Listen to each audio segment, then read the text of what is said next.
Hi. Hi. ஒருத்தவங்க வந்து nightie போட்டு காமன் மேன்குள்ள ஒரு பிரச்சனைய பண்ணி விட்டுட்டு, திருப்பி வெளியிலயும் வந்துட்டு அத வச்சே கன்டென்ட் பண்ணிக்கிட்டு, ஆல்ரெடி அவங்க கிட்ட இருந்த ஃபாலோவர்ஸ ஏத்திக்கிட்டு இதெல்லாம் பண்ணிட்டு இருந்தாங்க.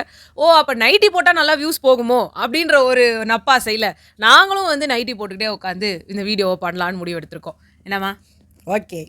டன். ஆக்சுவலா வந்துட்டு நாங்க 3 எபிசோட வந்து இப்ப சேர்த்து சொல்லப் போறோம். 4, 5, 6. ஏன் அப்டின்னு கேட்டீங்கன்னா, ஏன்னா எதுவுமே ஒர்த் இல்ல. ஆமா. ஒரு வீடியோ போடுற அளவுக்கு அது வந்து வொர்த்தா அப்பதைக்கு இல்ல. அதனால.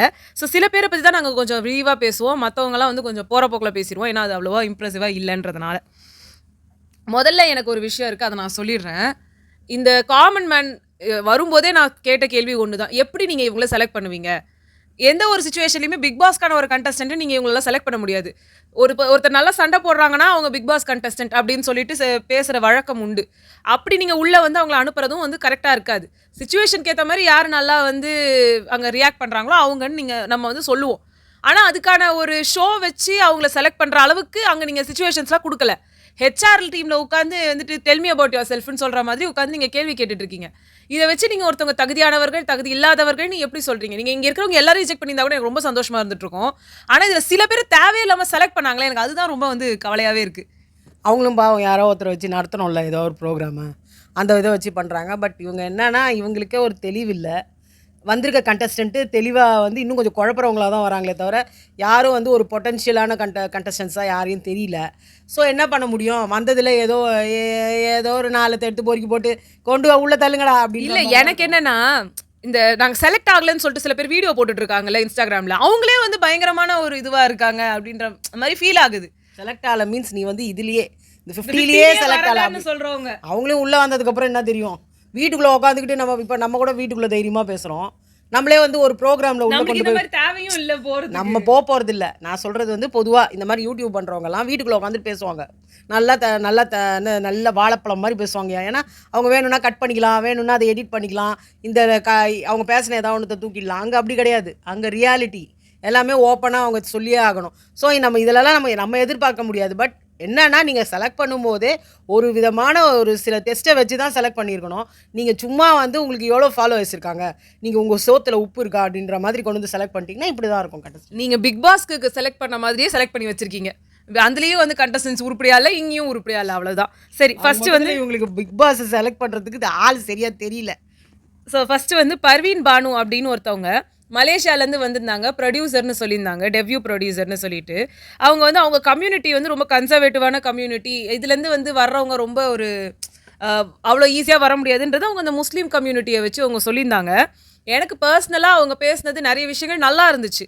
இன்னொரு ரவீந்திரனா வந்து உள்ளே வந்துடக்கூடாதுன்னு நினச்சிங்களோ என்னவோ எனக்கு தெரியல. ரவீந்திரனே அனுப்பி விட்டீங்க, ஒன்றுமே பண்ணாமல் வந்து அவரை. இவங்களை ஏன் நீங்கள் ரிஜெக்ட் பண்ணீங்கன்றது எனக்கு சத்தியமாக தெரியல. இவங்களை ஆன் ஹோல்டு கூட வைக்கல, ரிஜெக்ட் பண்ணிட்டாங்க. இத்தனைக்கும் நல்லா பேசினாங்க. அவங்களோட இது எல்லாமே வித்தியாசமா இருந்தது. ஒரு வித்தியாசமான ஒரு என்ன சொல்றது, அப்படி இருக்கவங்களை ஏன் நீங்க உள்ள கொண்டு வரணும்னு நினைக்க மாட்டீங்கன்றது எனக்கு தெரியல. எல்லாருமே கண்டென்ட் கிரியேட்டரா இருந்தா என்ன அர்த்தம்? கொஞ்சம் மேலே கீழே அப்படி இருந்தா தானே நல்லா இருக்கும். கண்டிப்பா. அதுக்கப்புறமா வந்து இருக்கவங்களாம் நான் அப்படியே சேர்த்து சொல்லிடுறேன். மணிவண்ணன், ஹைட் கார்த்தி, யோயோன்லாம் வந்தாங்க. மணிவண்ணன் வந்து அவர் அது கொஞ்சம் ஏஜ்டான ஆள், அவர் ஷார்ட்டாக இருக்கிறத வச்சு சொன்னார். பட் அதை அவர் சிம்பத்தைஸ் பண்ணலை. அது பண்ணாததுனாலேயோ என்னவோ அவர் ஆன் ஹோல்டுக்கு போயிட்டாரு. ஆனால் இந்த பர்வீன் பானுன்றவங்கள ரிஜெக்டே பண்ணிட்டாங்க. எனக்கு ஒன்று தெரியணும். இந்த ப்ரோக்ராமே பார்த்தோன்னா என்னமோ வந்து எல்லாரையும் வந்து யாரெல்லாம் யாரால் பாதிக்கப்பட்டீங்க, யாரெல்லாம் வந்து அம்மாவே இல்லாமல் வளர்ந்தீங்க, யாரெல்லாம் வந்து அப்பாவே இல்லாமல் வளர்ந்தீங்க, முக்கியமாக அப்பா இல்லாத குழந்தைங்கலாம் யார், அப்புறமா வந்து அப்பா இல்லாத குழந்தைங்களா இருந்துட்டு இருக்கிறது இன்னொரு விஷயம்னா, இன்னொரு விஷயம் வந்து தனக்கு ஹஸ்பண்ட் இல்லை, நான் சிங்கிள் மதர். இந்த சிங்கிள் மதரால் வளர்க்கப்பட்டவள், சிங்கிள் மதராக இருப்பவள், எனக்கு ஒரு குழந்தை இருக்குது, அந்த குழந்தைய நான் காப்பாற்றுறதுக்காக நான் இதுக்குள்ளே வரணும்னு நினைக்கிறேன், என்னோட கஷ்ட நஷ்டங்களை சொல்லணும்னு நினைக்கிறேன். இதுக்கு நிறைய டாக் ஷோ இருக்குது. எல்லாத்துக்கும் நான் இங்கே வந்து எனக்கு சினிமாவில் ஆப்பர்ச்சுனிட்டி வேணும், அதனால் நான் உள்ளே வரணும்னு நினைக்கிறேன். நான் வந்து அப்படி ஒரு தெளிவே இல்லாமல் எல்லாம் வந்துட்டு ஆக்சுவலாக. ஆனால் அவங்களும் என்ன பண்ணுவாங்க, அவங்களுக்கு என்ன அதை செலக்ட் பண்ணி அனுப்புனாங்கல்ல ஒரு கும்பல், அது கரெக்டு. இவங்க என்னதான் சொன்னாலும் இவங்களையும் செலக்ட் பண்ணி ஒருத்தங்க அமிச்சாங்கல்ல, அப்போ அவங்களே எவ்வளோ பெரிய முட்டாளாக இருப்பாங்க. இப்போ அந்த ஹைட்டு கார்த்தின்றவங்களும் யோயோன்றவங்களும் 2 பேரும் தண்டம். ஆனால் வந்து அந்த ஹைட்டு கார்த்தின்றவர் எதுக்கு ஆன் ஹோல்டு பண்ணீங்க? ஏன் ரிஜெக்ட் பண்ணல? அந்த ரேப்பு பாடினாருன்றதுக்காக, வேற ஒன்றும் இல்லை. எனக்கு தெரிஞ்சு நிறைய ரேப் பாடினவங்களெல்லாம் செலக்ட் பண்ணி அவர் வச்சுருக்காங்க. பீட் பாக்ஸர்னு ஒன்னே வந்துட்டு பண்ணிட்டாங்க போல இருக்கு. எனக்கு ஒரு சுத்தமா பிடிக்கல. அதுக்கப்புறமா வந்து கரிஷ்மா அப்படின்னு ஒருத்தவங்க வந்திருந்தாங்க. பர்சனலா அவங்க வந்து எனக்கு அவங்களுக்கு மேல ஒரு பார்ஷியாலிட்டி வந்து இவங்கலாம் காமிச்சாங்களோன்னு எனக்கு தோணுது. அவங்க வந்ததுலேருந்து பேசவே விடாம ஆரி வந்து உங்களுக்கு தான் எல்லாமே இருக்குல்ல, நான் எதுக்கு உங்களை செலக்ட் பண்ணணும்? ஒரு எதுவுமே இல்லாம இருக்கிறவங்களுக்கு தானே நான் எல்லாத்தையும் கொடுக்கணும். நீங்க எதுக்கு இங்க வர்றீங்க? உங்களை யார் வர சொன்னா? வெளில போ அப்படின்னு வயிற்றுச்சல்ல கத்துன மாதிரியே இருந்தது. ஆனால் எனக்கு ஒரு விஷயத்தில் அவங்களதுல எப்படி இருந்ததுன்னா, எனக்கு வந்து அவங்கள கிட்டத்தட்ட பார்க்க போகும்போது ஒரு வனிதாவோட பொண்ணு மாதிரியே அவங்களோட பிஹேவியர் இருந்தது. நான் வந்து நான் ரொம்ப பயங்கரமாக எனக்கு வந்து ரொம்ப என்ன வேணாலும் படின்னு கூட எங்கள் வீட்டில் சொல்ல மாட்டாங்க. நான் வந்து எதுவுமே செய்யறது கூட என்ன சொல்ல மாட்டாங்க. நான் என்ன நினைக்கிறேனோ அதெல்லாம் நான் படிக்கணும்னு நினைக்கல. அதை நான் எங்கள் வீட்டில் ஃபோர்ஸும் பண்ணல, நான் படிக்கவும் இல்லை. நான் வந்து என்ன இஷ்டப்படுறேனோ அது பண்ணுறேன். அப்படி இப்படின்னு ஒரு மாதிரி தான் தோன்றித்தனமாக பேசுகிற மாதிரி எனக்கு ஃபீல் ஆச்சு. பட் ஆனால் வந்து அதை வந்து அவங்க வந்து அவங்க பணத்தினால அப்படி இருக்காங்க, பணத்துக்கு உங்களுக்கு தான் ஒன்றுமே இல்லையா அப்படின்னு சொல்கிறதும் அது தப்பான விஷயம்னா, இவங்க பண்ணுறதும் தப்பான விஷயம். எனக்கு மொத்தத்தில் அவங்கள பெருசாக எனக்கு இம்ப்ரெஸ் ஆகலை. எனக்கு இம்ப்ரெஸ் இல்ல. எனக்கு ஆரி பண்ணது பிடிக்கல. கண்டிப்பா இந்த கண்டெஸ்ட் வந்து என்னமோ தீண்டத்தகாதவர்கள் அப்படின்னு சொல்ற மாதிரி இவங்க மேல் மக்கள் உங்களுக்குலாம் எதுக்கு, நீங்களும் எங்களோட உரிமையை பறிக்க வந்தீங்களா, சோசியலிசம் பேசுற மாதிரி. அதுதான் எனக்கு பிடிக்கவே இல்லை. அவர் அந்த பொண்ணை பேசவும் விடல. அதுக்கப்புறமா கேட்டா வந்துட்டு போய் பிச்சை எடுங்கன்னாரு. சரி, அது அந்த பொண்ணு ஆக்டிங் பிடிக்கும்னு சொன்னதுக்காக நீங்கள் ஆக்ட் பண்ண வச்சிங்கன்னு கூட வச்சுக்கோங்க. அதுக்கப்புறமா வந்துட்டு தேவை இருக்கிறவங்க பேசிட்டு கொஞ்ச நேரம் கழிச்சு அவர் பேசுறாரு. தேவை இந்த மாதிரி நிறைய காசு இருக்கிறவங்களையும் வந்துட்டு நம்ம விட்டுற முடியாது இல்லையா? நம்ம ஃபுல்லாக பாவர்ட்டி பேக்ரவுண்ட்லேருந்து இருக்கவங்களை செலக்ட் பண்ணி அனுப்பினோன்னா மேலே இருக்கிறவங்களும் நம்ம இதில் பிறந்தது தப்புன்னு நினச்சிருவாங்கல்ல. அதில் அவங்க தப்பு எதுவும் கிடையாது இல்லை. அவங்களுக்கு நல்லா இருந்தால் அவங்களை செலக்ட் பண்ணி அனுப்பணும். எதனா சொல்லியிருப்பாங்கன்னு நினைக்கிறேன் காதில். ரெண்டாவது பார்த்தீங்கன்னா அந்த பொண்ணு வந்து அவங்க சொல்லும்போது உனக்கு தான் கார் இருக்குல்ல, உனக்கு தான் வீடு இருக்குல்ல, எல்லாமே இருக்குல்ல, அப்புறமா நீ எதுக்கு வந்தேன்னா உனக்கு கூட தான் எல்லாமே இருக்குல்ல, அப்புறம் நீ எதுக்கு வந்தேன்னா அதுவும் ஒரு வார்த்தை கேட்டுச்சு. இல்லை அந்த கேள்வி கேட்க வேண்டியதுன்னா அவர் பாட்டுன்னு மூச்சு விடாம அந்த பொண்ணை வந்து கடிச்சு கொட்டுறதுலே இருந்தாரு தவிர்த்து அவங்க டெஸ்டிங்கே நடக்கல பெருசா. ஆனா திருப்பி இவங்க எல்லாம் என்ன சொல்லுவாங்க, 2 மணி நேரம் நடந்துச்சு. அப்ப எங்களுக்கு அதை ஃபுட்டேஜையாவது காட்டி தொலைங்க. காட்டவும் மாட்டீங்க. எதையாவது காட்டுங்க. நாங்க எதை வச்சு ஜட்ஜ் பண்றது? இது வந்து எல்லாமே இவங்க கையில தான் இருக்கு. ஒருத்தர் ஹீரோவா காட்டுறதும் ஒருத்தர் வில்லனா காட்டுறதும் அந்த 24/7 ஒருத்தரை பார்க்கும்போது தான் அந்த எல்லாமே வந்து வெளிப்படும். அவ்வளவுதான். நெக்ஸ்ட் வந்து ராஜு ஒரு வார்த்தை சொன்னார், லைஃப்ல எதுக்குமே வெயிட் பண்ணிருக்க மாட்டேன், இது போய் வெயிட் பண்ணுப்போ ஆன் ஹோல்ட் அப்படின்னு. அது வந்து ஒரு வெஞ்சன்ஸ்ல பேசுற மாதிரி இருக்கு. அவர் எல்லார்கிட்டயுமே நிறைய பேர்கிட்ட அந்த மாதிரி அந்த மாதிரி மூஞ்சி லட்சம் மாதிரி அவர் பேசியிருக்கிற அங்கேயே அவர் அந்த ப்ரோக்ராமில் அவர் பிக் பாஸ்ல இருந்தப்போ கூட இப்படி தான் பேசினார்னு எல்லாருமே சொன்னாங்க. அது வந்து அது ஒரு காமெடி பேஸ்டாக அவர் எடுத்துகிட்டு போகிற மாதிரி நினைக்கிறேன். அது காமெடியாக எடுத்துக்கலாம், கடுப்பாக எடுத்துக்கிட்டாலும் எடுத்துக்கிறவங்களோட மனநிலையை பொறுத்தது அது. ஆமாம். நெக்ஸ்ட் வந்து புகழேந்தி அப்படின்றவர். இவரை வந்து நான் சீரியஸாக சொல்லி ஆகணும். அவர் கிக் பாக்ஸிங் பண்ணுவேன், மெஜிஷியன், அதாவது ஒரு வித்தியாசமான ப்ரொஃபஷன்லேருந்து வர்ற ஒரு பர்சன். அவர் பல்ஸ் எல்லாம் ஸ்டாப் பண்ணார். இவங்க டேலண்ட்டுன்னு கேட்குறாங்க, எதையாவது ஒன்று புதுசாக சொல்லுங்கன்றாங்க. அவர் புதுசாக காட்டுறாரு. எனக்கு அதில் வந்து எனக்கும் அந்த இது இருந்தது. இப்போ ஒவ்வொருத்தங்களும் இதை தவிர நீங்கள் என்னன்னு கேட்குறீங்க. அவர் பல விதமாக கையில் வந்து தன்னோட திறமையை வச்சுருந்துருக்காரு. அவருக்கும் நீங்கள் ஒன்றும் மரியாதை கொடுக்கல, அவரையும் நீங்கள் செலக்ட் பண்ணல. இல்லை, ஆரி ஒன்று கேட்டார், மார்ஷியல் ஆர்ட்ஸ், மேஜிக், இந்த இதெல்லாம் எடுத்துட்டா புகழேந்தி யாரு? ஆரி உங்களோட ஒரு ஆளு இல்ல கேள்வி. ஆரி உங்ககிட்ட இருந்து உங்க பேச்சு திறமையையும் ஆக்டிங்கையும் தூக்கிட்டா நீங்க யாரு? இது ஒரு என்ன கேள்வி கேட்கறோன்னே இல்லாம என்னவோ கேட்டு என்னமோ பண்ணி. நான் வந்து மனிதரில் புனிதரு, நான் ஒரு பெரிய காந்தி மகான் அப்படி நான் சொல்ல வந்தாரு. இல்லை நான் வந்து ஒரு அன்னை தெரசான்னு சொல்ல வந்தாரா? நீங்கள் யாருன்னா நான் ஒரு சமூக போராளி, நான் வந்து ஒரு விடுதலை புலி, நான் வந்து ஒரு நாட்டையே காப்பாற்ற வந்த ஒரு இது அப்படின்லாம் அவங்க சொல்ற மாதிரிலாம் இவரு காந்தி கிட்டே இருந்தா அஹிம்சை முறை இந்த உங்களோட இது இண்டிபெண்டன்ஸ்க்கு வாங்கணும், இதை எடுத்துட்டா நீங்க யாரு அப்படின்ற மாதிரி இருக்கு. நீங்க இந்தியாவுக்கு வரலன்னா நீங்க என்ன பண்ணிருப்பீங்க? அப்புறமா ஸ்ரீ நித்யான்னு ஒருத்தவங்க வந்தாங்க பாருங்க. அவங்க வெளியில இன்டர்வியூ கொடுத்து அதுல வேற அவங்க சொல்றாங்க, இந்த சின்ன பசங்கள்லாம் இந்த டிவியில பார்த்து ஏதாவது பிடிக்கலன்னு அவங்க பார்த்தாங்கன்னா வேணா சொல்லுவாங்களா. அந்த மாதிரி எனக்கு விஜய் டிவியை போட்டாலே ஐயோ போடாதீங்க பயமா இருக்கு அப்படி இருக்கு எனக்கு. அவங்க பண்ணது அவ்வளோ ட்ராமடைஸா இருக்கான். ஓ, அப்ப உள்ள வச்சு செய்வாங்களே அவங்க, அப்ப என்ன ஆகும்? இவங்கள மாதிரி ஆளுங்க ஒருத்தவங்க பண்ணி தான் ஒருத்தவங்க வந்துட்டு எனக்கு வந்து அப்பப்போ பேனிக் அட்டாக் ஆகும்னு சொல்லி ஏற்கனவே ஒருத்தவங்க சொன்னாங்க. அப்போ இந்த மாதிரி ஆளுங்களெல்லாம் நாங்கள் மமிச்சு நமக்கு எதுக்கு இந்த பேனிக் அட்டாக்? உங்களுக்கு 45 இயர்ஸ் ஆகுது, இந்த ஏஜ் ஆகிட்டாலே அப்போ பேனிக் அட்டாக் வருமா? அவங்களுக்கும் ஏஜ் ஆயிடுச்சு, அவங்களுக்கும் பேனிக் அட்டாக். நீங்கள் என்னங்க சொல்ல வரீங்க? உங்களுக்கு ரிஜெக்ட் பண்ணது கரெக்டுன்ற மாதிரியே நீங்கள் வந்து பேசுகிற மாதிரி இல்லை. பேனிக் அட்டாக் வரவங்களாம் தயவு செஞ்சு ஹார்ட் அட்டாக் வந்தால் கூட பரவாயில்ல பொழுது, இந்த பேனிக் அட்டாக் வர ஸ்டேஜில் இருக்கவங்கலாம் தயவு செய்து பிக் பாஸை விட்டு விலகி இருக்கவும். போன வாட்டி நாங்கள் பாட்ட பாடே போதும். ஆமாம். அப்புறமா எம்சி அரவிந்த், எம்சி கவின் நிலவன் இவங்க 2 பேருமே எம்சி, 2 பேருமே ஒன்றுமே இல்லை. ஆனால் 2 பேரையும் ஆன் ஹோல்டு வச்சாங்க. அதுதான் வந்து நிறைய பேரை ஆன் ஹோல்டுன்னு வைக்கிறாங்க.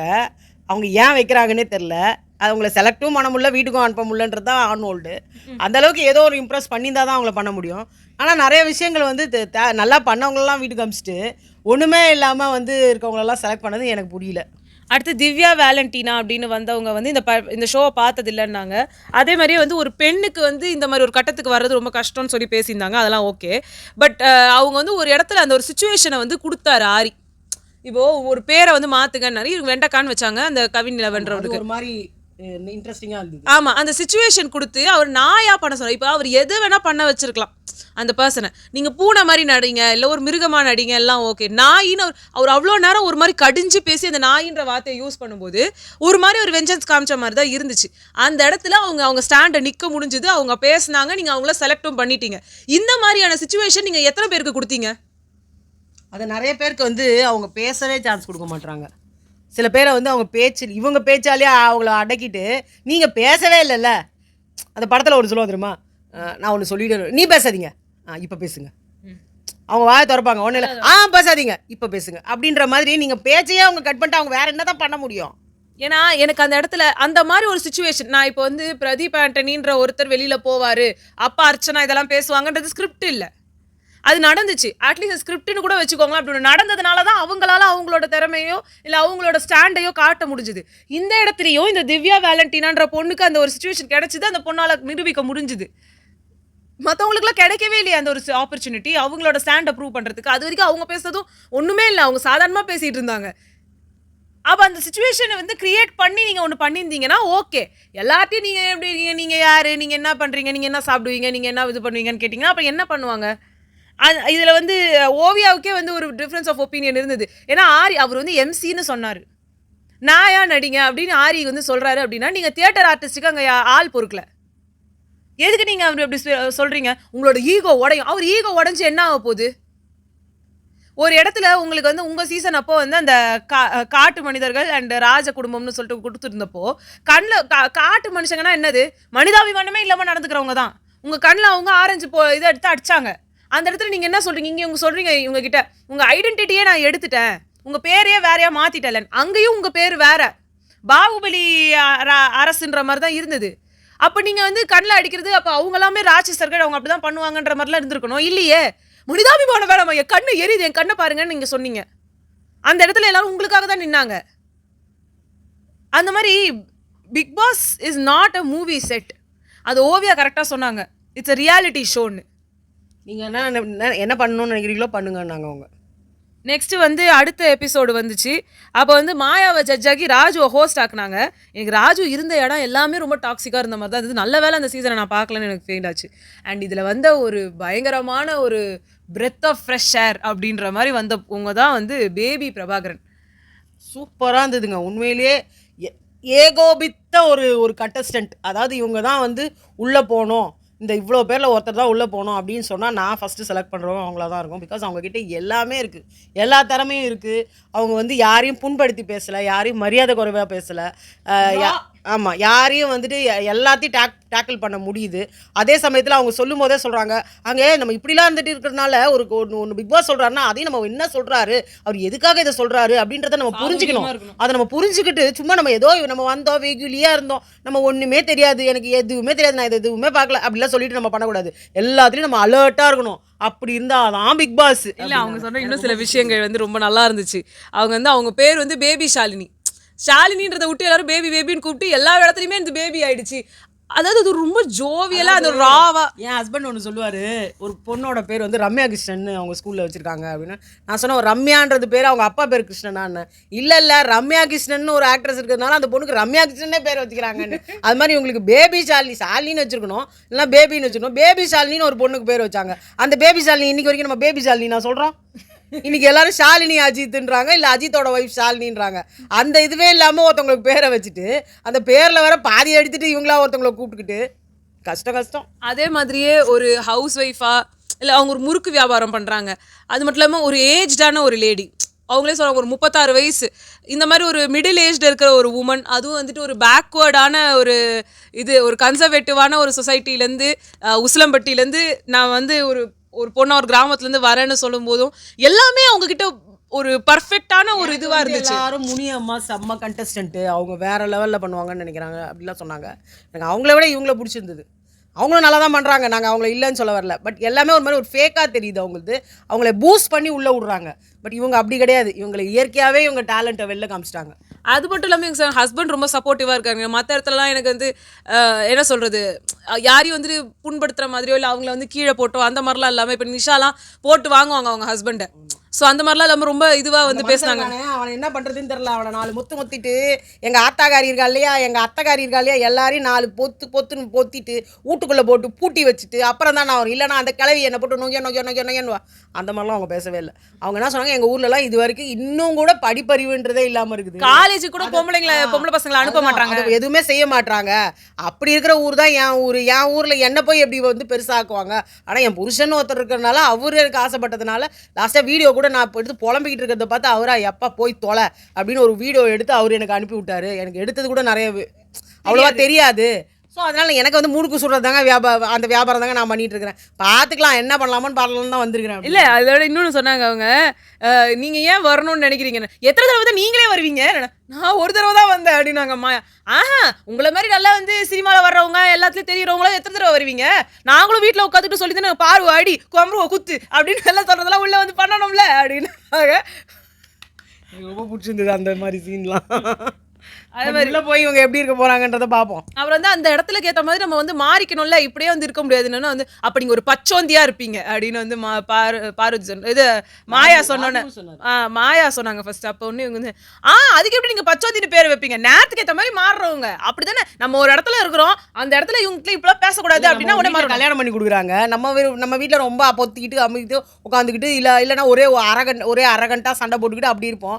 வீட்டில் வந்தவன இந்த ஒரு குத்து இந்த ஒரு மொத்து நான் பண்ண முடியும். அந்த நேரத்துக்கு ஏற்ற மாதிரி கொஞ்சம் பதவிசா பார்த்து நடந்துக்கிட்டு அமைதியாக இருக்கிறதுக்கு பேர் எப்படிங்க பச்சோந்தி ஆகும். நேரத்துக்கு ஏற்ற மாதிரி மாறிக்கணும். அதுக்காக நம்ம எப்பவுமே மாறிக்கிட்டு இருக்கிறது நேரம் பார்த்து மாறுறது இல்லை, நேரத்துக்கு ஏற்ற மாதிரி மாறுறதுன்னாங்க. அவங்க வந்துட்டேன்னு சொல்லுங்க எல்லாம் சொல்லி சூப்பராக இருந்துச்சுங்க சீரியஸாக. அடுத்து வந்து கமலின்னு ஒருத்தவங்க வந்தாங்க, நாட் வெரி நைஸ். அப்புறம் தான் இந்த பிரியவர்ஷினி அப்படின்றவங்க வந்தாங்க.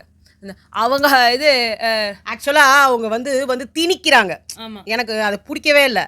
ஃபஸ்ட்டு சாதாரணமாக பேசிட்டு அப்படியே வந்துட்டு அவா இருக்காளோ இல்லையோ அப்படிலாம் பேசுறது வந்து எதுக்கு? நல்லா பேசுறீங்களா, சாதாரணமாகவே பேசுங்க. உனக்கு எதை கேட்டால்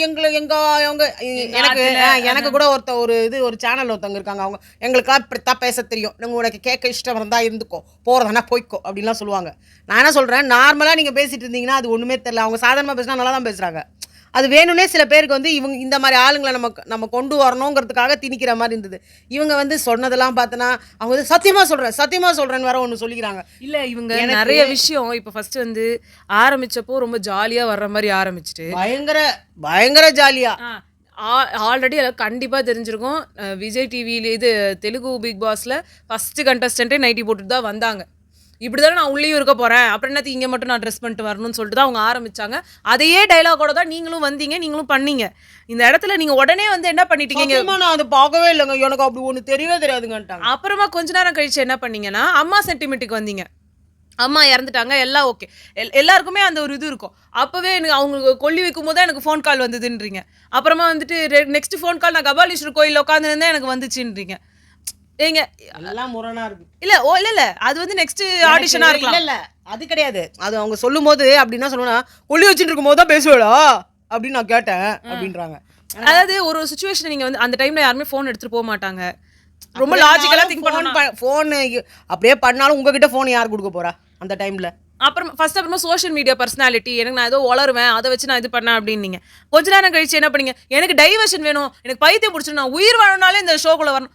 ஒரு மாதிரி நீங்க உள்ள போறதுக்கு நான் என்ன வேணா பேசுவேன் அப்படின்ற மாதிரி. ஒரு குழந்தை இருக்கு, அது குழந்தைக்கு நாளைக்கு சோறு போடுறதுக்காவது எனக்கு வருமானம் வேணும்ல, எனக்கு எதுவுமே இல்லை. அப்புறம் என்ன சொன்னாங்க, நான் டீச்சரா ஒர்க் பண்ணேன்னாங்க. அப்போ நீங்கள் டீச்சராக ஒர்க் பண்ணிங்களா? டீச்சர் நினச்சிக்காதீங்க, நான் ஒரு டியூஷன் சென்டரில் போய் ஒர்க் பண்ணேன். இல்லை டியூஷன் எடுக்கிறாங்க வீட்டில், அப்பயும் நைட்டில் தான் உட்காந்து இருப்பேன்றாங்க. அதுக்கு தான் அவங்க சொன்னாங்க, அப்போ நீங்கள் ஒரு இடத்துக்கு போய் வேலை பார்க்குறீங்கன்னா அப்போ நீங்கள் வந்து ஒரு சாரி கட்டிருந்தேன். சாரி தான் கட்டிட்டு இருந்தேன், ஆனால் நீங்கள் கிளாஸ் எடுத்தீங்கன்னா நாங்கள் கிளாஸ் எடுக்கும்போது பைஜாமா போட்டுப்பேன். இப்படி இருக்கக்கூடாதோ இல்லையோ அப்படின்னாங்க. அப்போ இருக்கக்கூடாதுன்னு தானே உங்கள் வாயிலே வந்துச்சு. இல்ல அவங்க அதான் கேக்குறாங்க. காமன் மேன்னாலே அப்ப இப்படிதான் நைட்டி போட்டுட்டு தான் இருப்பாங்களா? அந்த ஒரு பிம்பத்த தான் நீங்க காட்டுறீங்களான்னு மாயா கேட்டப்போ, நான் இப்படிதான் இருப்பேன், நான் இப்படிதான் இருப்பேன். நீங்க காமன் மேன்னா இப்படிதான் அசிங்கமா உட்கார்ந்துட்டு இருக்கணும்னு அவசியம் கிடையாது.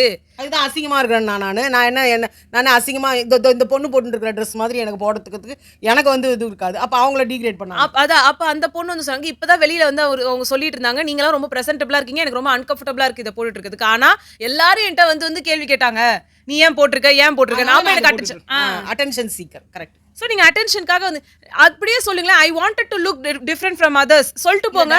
சொல்லிக்கலாம். ஆமாங்க, தெலுங்கு இதில் வந்தாங்க. அவங்க வந்தப்போ அவங்க எல்லாரையும் இம்ப்ரெஸ் ஆனாங்க மற்றவங்களாம். அது மாதிரி ஒய் கான்ட் ஐ ட்ரை என்னோட இது அதே மாதிரி அவங்க வந்து நைட்டியே தூக்கி கட்டிக்கிட்டாங்க. அப்போ வந்து ராஜு சொன்னார், மரியாதைக்கே இருக்கு. இதுல உங்களுக்கு மரியாதை குறைச்சு போயிட்டா அப்படின்னாங்க. நான் ஒன்று கேட்குறேன், ஒரு ஆம்பளை வந்து அந்த லுங்கியை மடிச்சு கட்டினார்னா அவர் சண்டைக்கு போறாருன்னு அர்த்தம்.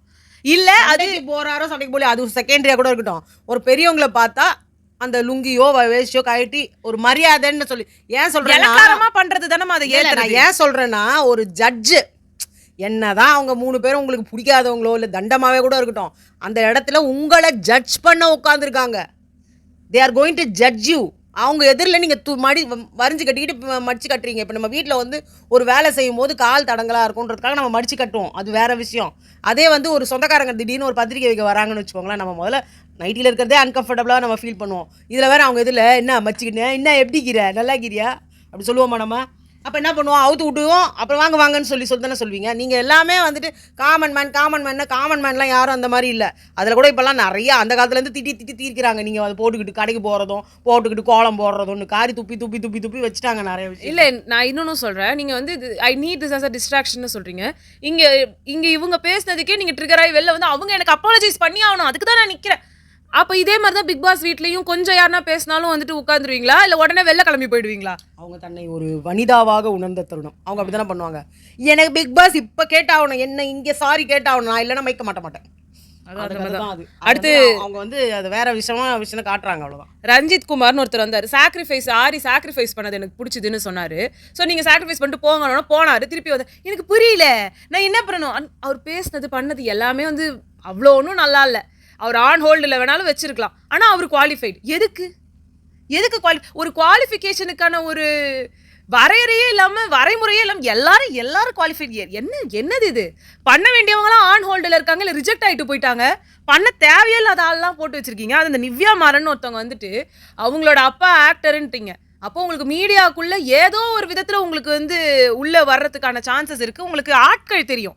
உங்கள் அப்பா நடிச்சப்பா கடைசி படம் சார்பட்டா பரம்பரைன்னு சொல்கிறீங்க. அப்போ கன்ஃபார்மாக யாராவது ஒருத்தர் உங்களுக்கு தெரிஞ்சுதான் இருக்க போகுது. அப்போ உங்களுக்கு மீடியா ஃபீல்டுன்றது ஒன்றும் உங்களுக்கு பரிச்சயமே இல்லாத ஒரு ஃபீல்டு கிடையாது. நீங்கள் வந்து காமன் மேனுன்றீங்க. அப்புறமா அங்கே வந்து பேசும்போது ரொம்ப ஸ்லோவாக, நான் ஒரு சிங்கர் டான்ஸ், அப்புறம் வெளியில் வந்து பேசும்போது எப்படி அவங்க என்கிட்ட இப்படிலாம் பேசலாம்? அவங்க என்னை பற்றி நான் சிங்கர்னு நான் சிங்கிங்க்கு எதுவுமே கேட்கல, நான் டான்ஸர்னு எனக்கு டான்ஸிங்க்கு எதுவுமே கேட்கல, அவங்க எதுவுமே பண்ணாமல் இப்போ நீங்கள் உள்ளே என்ன பண்ணீங்க, இப்போ வெளில என்ன பண்ணுறீங்க? வெளியில் ஃபாஸ்ட்டாக பேசுறீங்க, உள்ளே அப்படியே ஸ்லோ மோஷனில் பேசுகிறாங்க. அதான் ஃபேக்கு. இன்னும் சொல்ல போனா என்ன சொன்னாங்க, big boss common man cannot enter media. என்ன சொல்ல வரீங்க? மீடியால தான் இருக்கு அது. அதுக்குள்ள வந்தாதான் நீங்க மீடியாக்குள்ள போவீங்கன்னு நினைச்சிட்டு நீங்களே வந்தீங்க. அதாவது நிறைய பேர் என்ன நினைக்கிறாங்கன்னா, இங்கே வந்து சினிமா ஃபீல்டுக்கு ஒரு என்ட்ரி, இங்கே ஆடிஷன் பண்ணிவிட்டு உள்ளே வந்து அங்கே சினிமாவுக்கு போயிடலான்னு நினைக்கிறாங்க. இங்கே வந்து ஆல்ரெடி ஃபேம் ஆகி உள்ளே வரவங்களே திருப்பி சான்ஸ் இல்லாமல் வெளில போய் கிடக்கிற காலம் தான் இந்த பிக் பாஸ். அங்கே ஜட்ஜாக உட்காந்துருக்குறாங்களே, அவங்கள எத்தனை படம் நடிச்சிட்டாங்கன்றத கொஞ்சம் சொல்லுங்கள். இல்லை அவங்க படம்லாம் எவ்வளோ ஓடிச்சுன்னு சொல்லுங்கள். இந்த ஒன்று மட்டுமே போதும் பிக் பாஸுக்கும் சினிமாவுக்கும் சம்மந்தமே இல்லைன்னு. இல்லை, ஏன்னா அதில் 2 டைட்டில் வின்னர்ஸ் இருக்கிறாங்க. ஆமாம், டைட்டில் வின்னர்ஸ் இருக்காங்க. அது மட்டும் இல்லை, ராஜுன்றவர் வந்து ஆல்ரெடி சினிமாவில் அசிஸ்டன்ட் டைரக்டராக இருந்தவர். இவங்க எல்லாமே பார்த்தோன்னா உள்ள ஆல்ரெடி ஒரு படத்துக்கு வெளியில் நடிச்சுட்டு அந்த படத்துக்கு வந்து நம்ம என்ன சொல்கிறது ப்ரொமோஷனுக்காக தான் வீட்டுக்குள்ளே வந்துட்டு அதுக்கப்புறம் இவங்க ஃபேம் ஆகி வெளில போயிட்டு கடைசியில் அந்த படமும் ரிலீஸ் ஆகாமல் போய் ஆரியோட பகவான்லாம் ரிலீஸே ஆகலை. அது இனிமேல் ஆகுமா இப்போ என்னமோ ஆகுன்ற மாதிரி அவரே போட்டு, பட் இதுவுமே தெரியல. நீங்கள் இப்போ ரியோன்றவர் முகத்தில் இவருக்கு ஒரு 2 வந்து படங்கள் வந்து ப்ரொமோஷனுக்கு அங்கே உள்ளே வந்த உடனே ரியோ மூஞ்ச பார்க்கணும். அதான் சொல்றேன். இவரை பார்த்து கிண்டல் பண்ணிட்டு இருந்தாரு. என்ன நீங்க ஹரி சிரிக்கவே மாட்டேங்கிறீங்க. நீங்க காமன் மேன் மாதிரி வந்தவங்க தான் வந்து தனலட்சுமின்னு ஒரு பொண்ணு. அவங்க இப்போ எங்கே இருக்காங்கன்னே தெரியாதுன்ற மாதிரி போயிட்டாங்க. ஜனனின்னு ஒருத்தவங்க வந்தாங்க, அவங்க வந்து பெரிய பெரிய ஆளோடலாம் நடிச்சிட்டாங்க. ஸோ உங்கள் ஃபேட் எப்படி மாறும்னே தெரியாது. இப்போ ஆயிஷான்னு ஒருத்தவங்க வந்தாங்க, அவங்களதும் ஒன்றும் பெருசாக இல்லை. அப்புறம் 2 ட்வின்ஸ் வந்தாங்க, அவங்களும் ஒன்றும் இல்லை. கேஷவ் அவர் பேங்காங்க, அவர் பேங்கர் மாதிரி புளிங்கோ மாதிரி பேசுறாரு. அது மட்டும் இல்லை, அவருக்கு ஒரு சேனலில் ஒன்று இப்போ வச்சுக்கிட்டு ஐயோ இதான் அவரோட இதுவே டேக்லைனே. அப்பா நீங்கள் என்னத்தை நீங்கள்லாம் எனக்கு புரியல. சும்மா ஏதோ வாய்க்கு வந்ததை ரேண்டமாக வளரிடுவீங்களா? இல்லை, உங்களுக்கு ஆல்ரெடி ஃபாலோவர்ஸ் இருக்காங்க, அங்கேயே சந்தோஷமாக இருந்துட்டு அங்கேயே நீங்கள் கண்டென்ட் பண்ணுங்க. உங்களை பார்க்க வேண்டியவங்க மட்டும் உங்களை பார்த்தா. ஆமாம், லெஸ்லின்னு ஒருத்தவங்க வந்தாங்க, அவங்களதும் வேஸ்ட்டு, ரிஜெக்ட் ஆகிட்டாங்க அது வரைக்கும். ஆனால் வந்து இந்த ட்வின்ஸும் இந்த கேஷன்றும் ஆன் ஹோல்டு வேறு. ஆஷா நான் ஆல்ரெடி சொல்லியிருக்கேன், நான் பார்த்துருக்கேன் இவங்களை இன்ஸ்டாகிராமில். ப்ளஸ் சைஸ்க்கு வந்து ட்ரெஸ்ஸஸ்லாம் எங்கெல்லாம் வாங்கலாம்னு சொல்லுவாங்க, பட் எல்லாம் காஸ்ட்லியான இடமா சொல்லுவாங்க. அதனால வந்து நம்மளாலாம் போக முடியாதுன்றதுனால அது வந்து சும்மா பார்த்து அப்படியே விடுறதா இருந்தது. ஸோ அவங்களும் ஒன்றும் பெருசாக எதுவும் பண்ணலை. பட் ஒரு வித்தியாசமான ஒரு கண்டஸ்டன்ட் வித் வித்தியாசமான ஸ்ட்ரகிள். அது வந்து ஆர்த்திக்கு அப்புறமா அதோட இவங்க தான் நினைக்கிறேன். ஸோ அதனால் வந்து ஏதோ ஓகே, ஏதோ குவாலிஃபை பண்ணிட்டாங்க, அவ்வளோதான். நெக்ஸ்ட்டு சுந்தர பாண்டின்றவரும் சரி, ராஜலக்ஷ்மியும் சரி, இவங்களாம் இந்த எபிசோடில் வந்தாங்க. ரொம்ப வித்தியாசமான ப்ரொஃபஷன். நான் ரொம்ப எதிர்பார்த்தேன், ஒரு ஜோதிடர், ஒருத்தவங்க வந்து குங்ஃபு மாஸ்டர். ஆனால் 2 பேருமே இம்ப்ரெசிவாக. ஆக்சுவலாக இவங்க எப்படி இம்ப்ரெசிவாக இருக்க முடியும்? இவங்க எதுவுமே இல்லை. Tell me about your self. நாங்கள் ஏன் உங்களை இதில் எடுத்துக்கணும்? நீங்கள் வர்றதுனால எங்களோட கம்பெனிக்கு என்ன வந்து லாபம் வரப்போகுது? சின்ன கல்லு பெத்த கல்லு போட்டு சின்ன கல்லு எடுக்கிறதா என்ன சொல்கிறது? குங்ஃபு நாங்கள் வந்து 4 பேர் மொத்திட்டு போகிறதா? ரியானா ராஜுன்னு ஒரு டிரான்ஸ்ஜெண்டர் வந்திருந்தாங்க. எனக்கு ரொம்ப பிடிச்சிருந்தது, அவங்க பேசுனது தெளிவாக இருந்துச்சு. இதுக்கு முன்னாடி ஒரு டிரான்ஸ்ஜெண்டர் வந்திருந்தாங்க, ஆனால் அவங்க பேசுனது அவ்வளோவா நல்லா இல்லை. அவங்க பேர் சம்ஷி. ஆனால் இவங்க ரொம்ப தெளிவாக பேசுனாங்க. ஒரு சோஷியல் ஆக்டிவிஸ்டாகவும் இருக்காங்க, அவங்க ப்ராஜெக்ட் மேனேஜராகவும் இருக்காங்க, நல்லா படிச்சிருக்காங்க. அதாவது ரொம்ப அதாவது என்ன சொல்கிறது, ரொம்ப மல்டிபிள் டேலண்டட் உள்ளவங்களா இருக்கிறாங்க அவங்க. அண்ட் ஐ ஹோப் அவங்க குவாலிஃபை கூட பண்ணிருக்கலாம், இல்லை ஆன் ஹோல்டு கூட எனக்கு ஓகே தான். அவங்க கூட வந்த ஒருத்தர் இருந்தார் பாருங்க, பாஷான்னு சொல்லிட்டு, ஒன்றுமே இல்லை, ஒளர்றாரு. அந்த மொதல் எபிசோட் அப்போ எனக்கே செம்ம டென்ஷன் ஆச்சு. வந்து சாரிப்பா, நீனாப்பா, சார் எதுக்கு எடுத்தாலும். நான் என்ன சொல்கிறேன், அதுக்கு முழு முதல் காரணம் நம்ம ராஜு தான். இந்த அண்ணன் உள்ளே வந்தார்னா இந்த வாழ்க்கையே ஒளிமயமாயிடும் நான் நம்புகிறேன். இது ஒரு சரியான வெத்து வேட்டு கேஸு இந்த ராஜுன்றது. இவர் தேவையே இல்லாமல் ஒருத்தங்களை போட்டு டெம்ப்ட் பண்ணுவார். தேவையில்லாத ஒரு சில பேரை வந்து இவரே வந்து பெருசாக ஹைப் கொடுக்குறாரு. அது ஏன்லாம் தெரில. அதே மாதிரி ஷமானு வந்தாங்களே, சரி அவங்களாம் டான்ஸ் ஆனாங்க, இது பண்ணாங்க, அது பண்ணாங்க. நீங்கள் ரிஜெக்ட் பண்ண நிறைய பேர் அப்போட கம்பேர் பண்ணும்போது அவங்களும் இவங்களும் ஈக்குவலாக தான் இருந்தாங்க. ஆனால் இவங்க குவாலிஃபைட், அவங்களாம் ரிஜெக்டட். என்னது இது? என்ன கரமம் உங்களோட இது குவாலிஃபிகேஷன் பேசிஸ்லாம்? அப்புறமா சுப்பிரமணியன், அவர் வேஸ்ட்டுன்னு வச்சுக்கோங்க.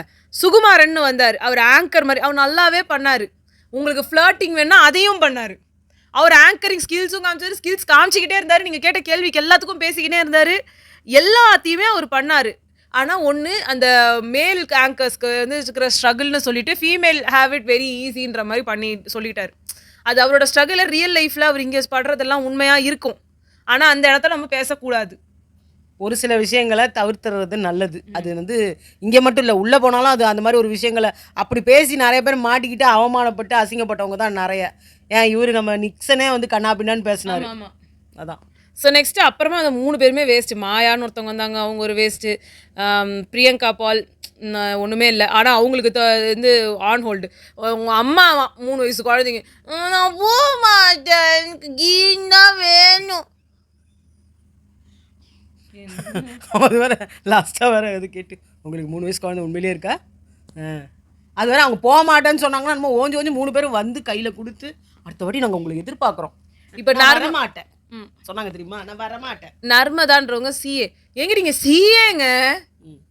உங்களுக்கு நாட்டுக்கு இது தேவையில்லாத ஒரு இடம். இந்த இடத்துக்கு வந்து நீங்கள் என்னத்தை சாதிக்க போகிறீங்க? எங்களுக்கு ஒன்றும் புரியல. இங்கே இருக்கிறவங்க சினிமா சான்ஸுக்கெலாம் போய் தேடி ப்ரொஃபைல் எடுத்துகிட்டு போய் போகணுங்களேங்க. பிக் பாஸ்னு உள்ளே வரீங்க, இங்கே வந்தீங்கன்னா உருப்பட மாட்டீங்க. உங்களுக்கு கிடைக்கிற சான்ஸ் கூட பிக் பாஸில் இருந்தியா, அப்போ கண்டிப்பாக இந்த பொண்ணுக்கு சான்ஸ் கொடுக்காதீங்கன்னு. ஏன்னா உங்களோட இன் அண்ட் அவுட் எல்லாமே வெளில தெரிஞ்சிடும். சினிமான்றது என்னென்னா முழுக்க உங்களை பற்றி வெளியவே தெரியக்கூடாது. உங்களோட உண்மைகள் எதுவுமே வெளில வரக்கூடாது. அப்படி வெளில வந்தால் நீங்கள் மாட்டிக்குவீங்க. எனக்கு வந்து இந்த இதுலேருந்து தான் சொல்கிறேன், பேபின்றவங்க எனக்கு ரொம்ப பிடிச்சிருந்தது. இது 50 கண்டஸ்டன்ஸ்லேயே எனக்கு பர்சனலாக முனி அம்மான்றவங்கள பிடிக்கவே இல்லை. அவங்க சுத்தமாக ஃபேக் மாதிரி தெரியுறாங்க. அவங்கள வந்து இன்னோசன்ட்டுன்றாங்க. எனக்கு வந்து அது இன்னோசன்ட்டுன்னா என்ன சென்ட்டுன்னு எனக்கு புரியலங்க. சரி இதோட நம்ம முடிச்சுக்கலாம். 3 எபிசோட 30 நிமிஷத்தில் முடிச்சிருக்கிறோம். அவங்க நாங்கள் பயங்கரமான இம்ப்ரூவ்மெண்ட் பண்ணியிருக்கிறோம் நாங்கள். அவங்கள விட அவங்க போட்ட ரம்பத்தை விட நாங்கள் பரவாயில்ல, எவ்வளோ சீக்கிரம் முடிச்சிருக்கிறோம். நீங்கள் வந்து வேணும்னு இதை பார்த்தீங்கன்னா உங்களுக்கு தெரிஞ்சிடும். ஏன்னா எல்லாமே வெட்டு தான் அங்கே இருந்தது. ஏதோ ஒரு சிலது தான் அங்கே தேறிச்சு, அதை தான் நாங்கள் இப்போ சொன்னோம். ஓகேங்க. உங்களை நாங்கள் அடுத்த வீடியோவில் சந்திக்கிறோம். பாய்.